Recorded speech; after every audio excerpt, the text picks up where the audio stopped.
Alam nyo ba na may multo ang nagpanggap bilang teacher at ano ang gagawin mo kung ikaw mismo ang makakakita na lumulutang ito habang nagtuturo? Nangyari ito sa Indonesia. At ito ang larawan na napiktura ng isang estudyante ng kanilang propesor na nagtuturo sa mga oras na iyon. May isang propesor ang nag-request na i-reschedule ang kanyang time at inilipat niya ito bandang alas 6 ng hapon. Nagantay naman yung mga estudyante sa loob ng classroom, maya-maya ay dumating na nga ang kanilang propesor, pero napansin nila na mayroon itong kakaiba sa kanya dahil hindi raw itong umingiti at masyadong matangkad at napakatahimik. At sa kalagitnaan na ng kanilang klase ay nakatanggap ng text ang class president galing sa kanyang propesor na sinasabi na hindi na raw matutuloy ang kanilang klase. Sa gulat niya sa kanyang nabasa na message ay bigla niyang nalaglag ang kanyang ballpen. Nang kukunin niya na sana ang kanyang ballpen ay nakita niya ang paa ng kanilang propesor na lumulutang lang ito sa hangin.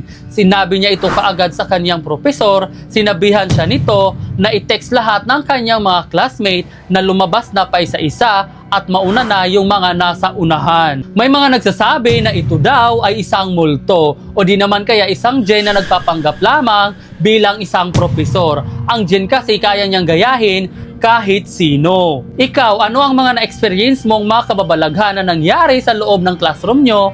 Ako noong high school, nakakarinig kami ng may umiiyak sa loob ng room at biglang naglalak sa loob ng CR kahit wala namang gumagamit.